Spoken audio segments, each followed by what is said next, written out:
Welcome, educators.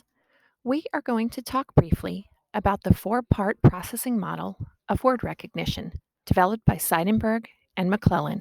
And with this simple snapshot, we're going to move from what is this all about? And hopefully take us towards, okay, this is actually starting to make sense. And why should we know about this?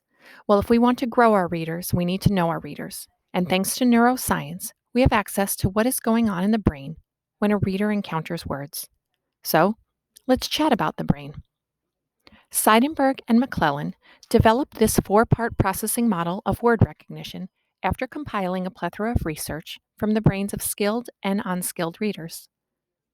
Each of these four circles represent one of the processors.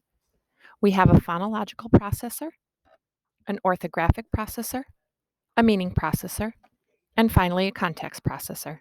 And each processor has its unique function as it pertains to word reading. Speech sound system, memory for letters, vocabulary, and finally, the context processor, which is where we tackle concepts and information, sentence context, and text structure. These processors work together, enabling a reader to lift a word off the page with accuracy and automaticity, attach a meaning to the word, and then determine how it is used in context.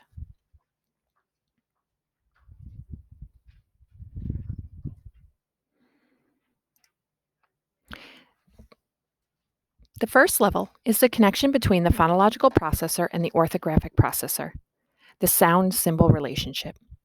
This happens first in the brain of a skilled reader, even if we're not aware of it. Phonics is the bridge between the phonological and orthographic processor, hence the necessity for explicit, systematic, and cumulative foundational instruction. Let's look at this word for a moment. When a reader encounters this word, the four-part processor is activated, and the phonological and orthographic processors go to work. If this is an unfamiliar word, a reader will rely on their sound-symbol correspondence knowledge to parse out the sounds and rely on phonemic blending to accurately read the word. If this word is read with automaticity, it is because the sound units have been mapped and matched to print. Once a word has been orthographically mapped, it is considered a sight word, a word that can be read immediately as if by sight. But that's not all. Meaning is also attached to words. Like this, does this word mean wind, as in a breeze? Or could it be wind, like wind up the toy? Depth of vocabulary knowledge enhances the flexibility of the meaning processor. To truly make meaning of text, readers need to make a mental model.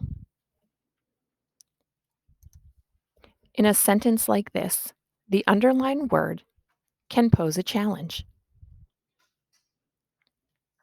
Time for that context processor to get to work. Where a reader relies on concepts, information, sentence context, and text structure to make a mental model of the sentence.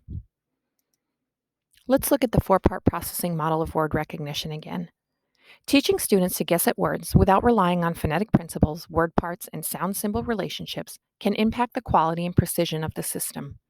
If we encourage readers to guess at words, we are overlooking the first layer of the four-part word processing system and bypassing an opportunity to wire the brain for efficient word recognition. Our brains were not born to read. While our brains were biologically engineered for speaking, listening, and perceiving visual input, reading is an invention. Our brains need to be wired to read.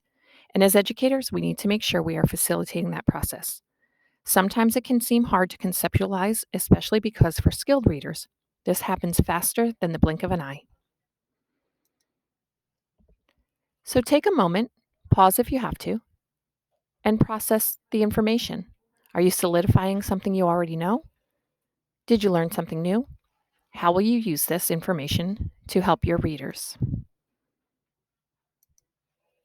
Here are some sources utilized in making this video. Thank you. I hope this sparks some curiosity and you're ready to learn all you can to help your readers move along their path to proficiency.